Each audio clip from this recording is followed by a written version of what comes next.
Central planning के बारे में। सेंट्रल प्लानिंग क्या है और ये किस लिए बनाया गया है, आज इसके बारे में हम विशेष चर्चा करेंगे और साथ ही साथ देखेंगे कि जो मेजर स्टेप है गवर्नमेंट ऑफ इंडिया द्वारा अपने रूरल एरिया और जो पिछड़ी जात के वर्ग हैं, ग्रामीण के जो लोग हैं, उनमें जो आर्थिक स्थिति है वो बहुत ही वीक होने की वजह से, बहुत ही कमज़ोर होने की वजह से वो अपने आप में डेवलप नहीं कर पाया है। लेकिन जो भारत देश है, भारत देश में आज़ादी के बाद में ये जो प्लान है वो डिसाइड किया गया था गवर्नमेंट ऑफ इंडिया के द्वारा। उस समय जो मेजर स्टेप लिया गया है वो इस प्रकार है। देखते हैं दोस्त, जो पंचवर्षीय योजना है, सेंट्रल प्लानिंग में सबसे पहले पंचवर्षीय योजना है। पंचवर्षीय योजना ये एक ऐसी योजना है दोस्त जो फर्स्ट 12 ईयर के लिए 5 ईयर प्लान के नाम से जाना जाता है। मीन्स जो फर्स्ट प्लान होगा वो 5 साल के लिए होगा और इसी तरह 12 प्लान चलेंगे जो 1951 से स्टार्ट किया गया था। दोस्तों इसके साथ ही साथ हम बता देते हैं जो योजना आयोग है, और ये एक नया खबर है जो अभी रिसेंटली ही आया है, जो भारत का योजना आयोग है और जो वित्त मंत्रालय है, ये दोनों आपस में मिलके जो योजना आयोग है ये पूरा केसेस को जस्टिफाई करते हैं और वित्त मंत्रालय जो केंद्र सरकार के बीच जो वित्तीय संधि होती है उसका निपटारा करते हैं।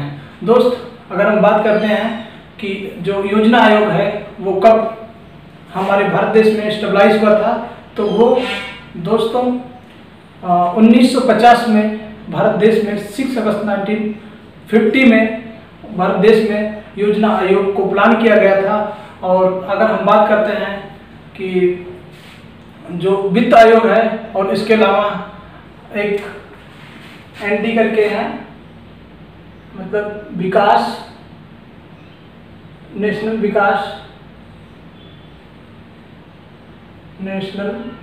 डेवलपमेंट प्लान, एनडीपी बोलते हैं प्लान। जो एनडीपी है नेशनल डेवलपमेंट प्लान, ये दोस्तों ये जनवरी 1 1952 को ये स्टेबलाइज किया गया था भारत की जो पार्लियामेंट है उसके द्वारा। देखते हैं दोस्त, जो आज इसमें हम बात करेंगे सेंट्रल प्लानिंग में पंचवर्षीय योजना के बारे में। टीपीपी, ये क्या है? टीपीपी एक 20 सूत्री कार्यक्रम बोलते हैं, इसे 20 पॉइंट प्रोग्राम भी कहते हैं। उसके बाद एमपीएलएडीएस मतलब संसदीय, अगर हम हिंदी में इसका देखते हैं संसदीय स्थानीय क्षेत्र विकास।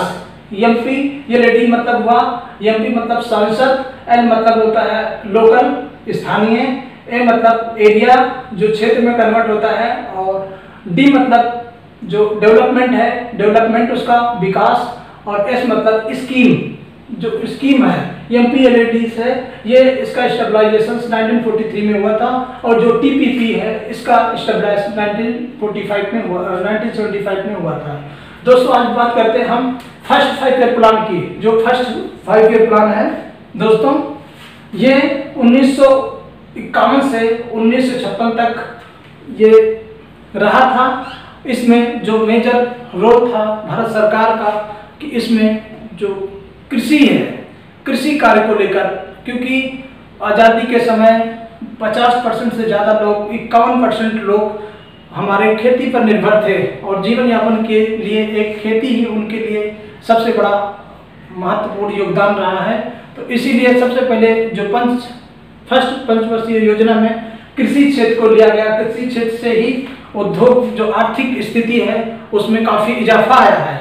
उसके बाद हम बात करेंगे कि सेकंड 5 ईयर प्लान की, जो 1956 से 1961 में चला। इसमें भारत सरकार ने औद्योगिकरण का पार्ट लिया, जो औद्योगिकरण के क्षेत्र में डेवलपमेंट के लिए बहुत सारे योजनाएं तैयार किए और योजनाओं को पारित किया। लेकिन साथ ही साथ ये देखा गया कि जो कृषि का प्रोडक्शन था उसके से ज़्यादा ही इस पे ध्यान दिया गया है उद्योग पे, कि उद्योग के जरिए ही बहुत से लोगों को यहाँ पे एक रोजगार मिलेगा और जिसकी वजह से लोगों को जो जीवन स्तर है उसमें काफ़ी सुधार आएगा और अपने आप में वो अपग्रेड करेंगे। उसके बाद जो थर्ड 5 ईयर प्लान था, थर्ड 5 ईयर प्लान, ये सभी 5 ईयर प्लान है, 5 ईयर्स प्लान है, 5 ईयर्स प्लान है। जो थर्ड 5 ईयर्स प्लान है 1961 से 1965, इसमें जो भारत सरकार ने आत्मनिर्भरता पर जोर दिया था कि अगर हम सभी लोग अगर किसी एक क्षेत्र में अगर हम किसी एक क्षेत्र पे कहीं पे जाके, जैसे उद्योग हो गया या कृषि हो गया या किसी और क्षेत्र में जाके हम वहाँ कर काम करेंगे तो रोजगार ज़्यादा उत्पन्न होगा और इसके वजह से ज़्यादा लोगों को रोजगार मिलेगा और भारत के जितने भी आर्थिक व्यवस्था से पीड़ित लोग थे उन लोगों में काफ़ी सुधार आया।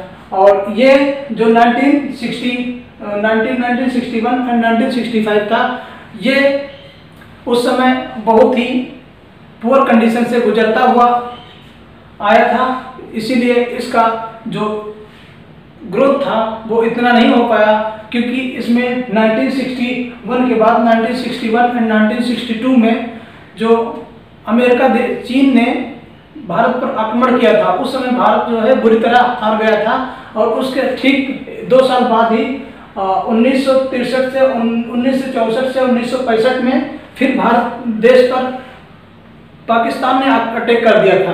पाकिस्तान का हमला होते ही भारत की जो आर्थिक स्थिति थी, जो आर्थिक इकोनॉमी थी, वो बुरी तरह रुइंड हो गई, मतलब बर्बाद हो गई। इसलिए जो भारत देश का इकोनॉमी था, भारत देश का जो प्लान था वो सिमट कर 4 साल में ही सिमट गया। इसीलिए ये जो थर्ड ईयर है, ये जो थर्ड ईयर का प्लान था, थर्ड 5 ईयर का प्लान था, ये 4 साल में सिमट गई दोस्तों। इसीलिए इसमें बहुत ज़्यादा इजाफा नहीं हो पाया।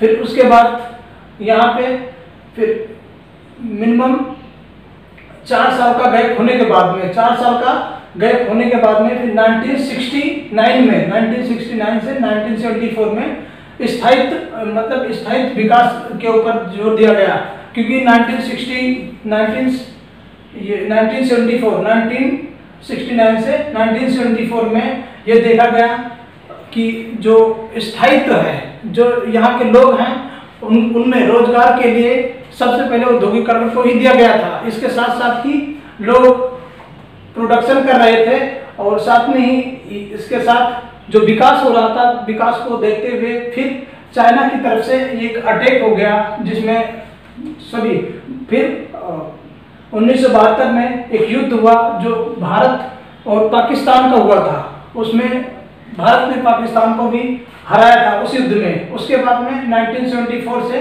1979 में ये एक गरीब उन्मूलन था। गरीब उन्मूलन एक प्लान बना था जो 5th ईयर प्लान के नाम से जाना जाता है, 1974 से 1979 तक के लिए। इसमें काफ़ी हद तक आर्थिक सुधार हुआ, लेकिन इसमें जो गरीब उन्मूलन में ये तो एक नाम दिया गया, इस प्लान का नाम दिया गया कि जो आर्थिक उन्मूलन है, जो गरीब उन्मूलन है, गरीब जितने लोग हैं उनकी अर्थव्यवस्था में इजाफा करने के लिए ये चीज को अपनाया गया था। उसके बाद 1990 में यहाँ पे देखिए, उसके बाद 1 साल का फिर गैप आया है। 1 साल गैप के बाद में फिर 1980 से 1985 में गरीब हटाओ, मतलब गरीबी हटाओ, ये आंदोलन आया। मतलब ये एक प्लान था। ये जो 1980 से 1985 गरीबी हटाओ ये प्लान फिर से भारत सरकार की जो 5 वर्षीय योजना है उसके तहत आया और इसमें भी आत्मनिर्भर के ऊपर ध्यान दिया। लोगों की जो खेती है उसको करने के लिए और ज़्यादा प्रोडक्शन करने के लिए, क्योंकि उद्योग के क्षेत्र से भी ज़्यादा कृषि में ही इजाफा हो रहा था। इसीलिए भारत को कृषि प्रधान देश कहा गया है, जो भारत का प्रोडक्शन ज़्यादा होने की वजह से ही।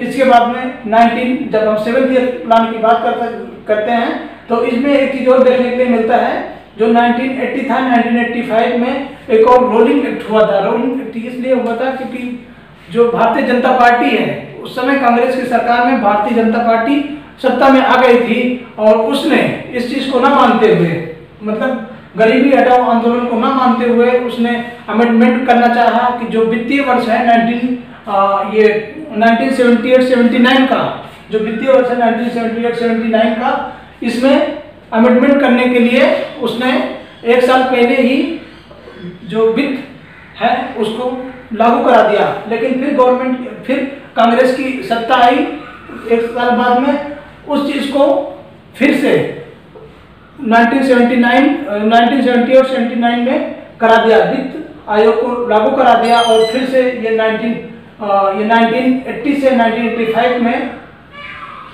फिर से दोबारा लागू हो गया। अब बात करते हैं 1995 और 1990 की। दोस्त, आधुनिक विकास की वजह से भारत देश बहुत ही तेज प्रोग्रेस कर रहा था, और उसके साथ ही दोस्त JRY मतलब जो जवाहरलाल नेहरू रोजगार योजना ये लाया गया 1989 में। 1989 में इस योजना लाया गया। इस योजना के तहत आधुनिकीकरण का निर्माण हो गया और भारत को नव निर्माण के रूप में देखा गया, जिसमें भारत ने बहुत ही ज़्यादा अपने आप को विकसित किया। और उसके बाद में फिर 8th प्लान आया। 8th प्लान जो है 1992-1993 में आया। इसमें भी इंफ्रास्ट्रक्चर पे, आधुनिकीकरण पे, विकास पे सबसे ज़्यादा ध्यान दिया गया। और इसके साथ ही साथ जो जीवन स्तर था लोगों का, उनको रोजगार जो था उसको भी लोगों को मिलता गया। इसका इजाफा हर तरफ देखने को मिल रहा था और भारत की इकोनॉमी भी बहुत तेजी से आगे बढ़ रही थी। इसके बाद जो 9th ईयर प्लान था 1997 से 2002 तक, इसमें भी स्वास्थ्य के ऊपर ध्यान गया, शिक्षा के ऊपर ध्यान गया, और सामाजिक स्तर जो था, सामाजिक स्तर के ऊपर भी ध्यान दिया गया था। अगर लोग समाज रहेंगे, सकुशल रहेंगे, सामाजिक स्तर, आर्थिक स्तर अगर ये बढ़ता रहेगा तो भारत देश की जो स्वास्थ्य है, स्वास्थ्य को बढ़ाना था, शिक्षा को बढ़ाना था, क्योंकि उस समय की रेशियो में 32.01% लोग ही एजुकेटेड हुआ करते थे। फिर ये चीज़ को अमल में लाया गया। और फिर ये 10th जो 5th ईयर प्लान था 2002 से 2007 तक, 2002 से 2007 तक, इस समय प्रेसिडेंट जो APJ अब्दुल कलाम वो सत्ता में आए थे, वो इसके भारत देश के राष्ट्रपति बने थे। इस समय बहुत ज़्यादा इजाफा तो नहीं हुआ, लेकिन कुछ हद तक इजाफा हुआ था।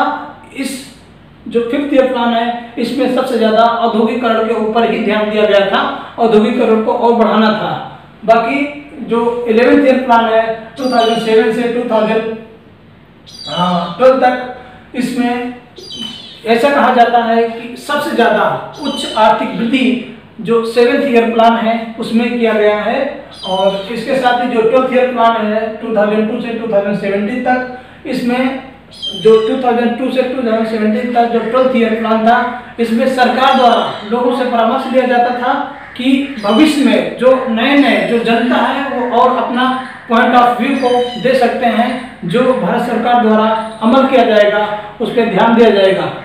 साथ ही साथ दोस्त हम बात करेंगे TPP मतलब 20 पॉइंट प्रोग्राम की। 20 पॉइंट प्रोग्राम ये एक सरकारी प्लानिंग था, सेंट्रल प्लानिंग था, जिसके अध्यक्ष जो प्रधानमंत्री वो हुए थे।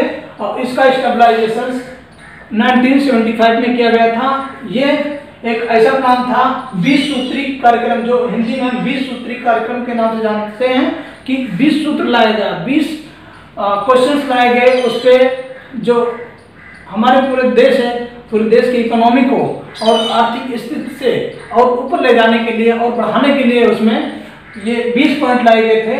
उसमें से 119 विषय बने थे, जिसमें 54 मतलब 54 जो है इस प्लान के ऊपर एक्शन किया गया था।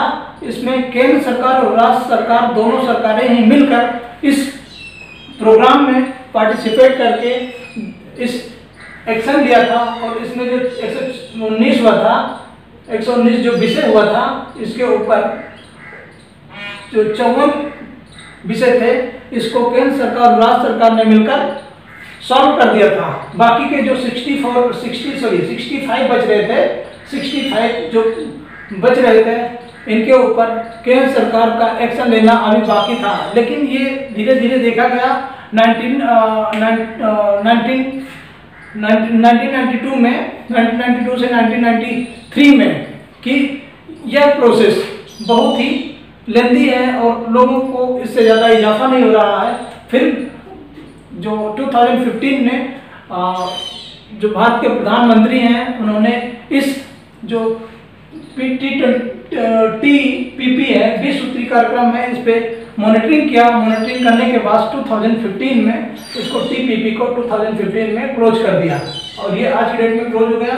अगर दोस्त हम बात करते हैं थर्ड हमारा जो प्लानिंग था, जो सेंट्रल प्लानिंग था MPLADS का, सांसद स्थानीय क्षेत्र विकास, इसका जो स्थापना है, इसका जो गठन है दोस्तों वो 1993 ईस्वी में किया गया था। भारत सरकार के द्वारा ही किया गया था। इस क्षेत्र में भी केंद्र सरकार और राज्य सरकार ही काम करती थी, लेकिन जो हमारे MP थे, मेंबर ऑफ पार्लियामेंट थे, जो सांसद थे, जो MP थे, जो सांसद थे, उनमें से कुछ सांसदों को नियुक्त किया गया कि वो अपने क्षेत्र में जाकर और काफ़ी तरीके से स्थानीय विकास कर सकते हैं। इसके लिए जो गवर्नमेंट सरकार ने 1993 में 5-5 लाख रुपए हर एक MP को देना स्टार्ट किया, संसद को देना स्टार्ट किया। उसके बाद 1994 में फिर उन्होंने 5 लाख से 1 करोड़ की घोषणा कर दी। फिर 1994-1995 में इनको सांसद को 1 करोड़ रुपए दिया गया, 5 लाख से फिर 1 करोड़ रुपए दिया गया और उसके 1998 में फिर इन्होंने 2 लाख रुपए की घोषणा कर दी। फिर फाइनली 1998 में भी जो MP थे उनको 2-2 करोड़ रुपए उस क्षेत्र को डेवलप करने के लिए दिया गया। जिस सभा के, जिस एरिया के वो MP नियुक्त हुए थे, मेंबर ऑफ पार्लियामेंट नियुक्त हुए थे, उस स्थानीय स्थिति को और अपग्रेड करने के लिए और बढ़ाने के लिए और विकास करने के लिए ही वहाँ पे 2-2 करोड़ रुपए दिया गया। लेकिन फिर इसके बाद 1998 के बाद में 2001 में फिर जो MP थे उन्होंने इस लागत को और एक्सपेंडिचर करना चाहा और उन्होंने ये दिखाया कि इसमें और पैसे की ज़रूरत है। फिर उन्होंने इस चीज़ को फिर पार्लियामेंट के सामने रखा और 2011 में उनको 5 करोड़ रुपए घोषित हो गए। 5 करोड़ मिलने के बाद में फिर ये चीज़ जो 5 करोड़ मिलने के बाद में जो MP हैं ये 2011 में मिला था। 2011 में 5 करोड़ मिलने के बाद में भी इस क्षेत्र में काफ़ी हद तक जो प्रावधान है वो किया गया, लेकिन जो स्थलीय, जो गांव के स्थानीय लेवल पर जो प्रोग्रेस हुआ था वो अपने जो न्यायाधीश हैं उनको रिपोर्ट देते थे। न्यायाधीश फिर आगे चल के जिलों में होता बैठा था, उसको रिपोर्ट देने के बाद में फिर डायरेक्ट स्टेट में चला जाता था। उसके बाद इस योजना को भी इस योजना को भी कंप्लीट मतलब बंद कर दिया गया। इससे ज़्यादा लोगों को प्रॉफिट नहीं हो रहा था। थैंक यू दोस्त, आज के वीडियो में इतना ही और बाय बाय। वंस अगेन फिर मिलते हैं। हंसते रहिए, मुस्कुराते रहिए और पढ़ते रहिए।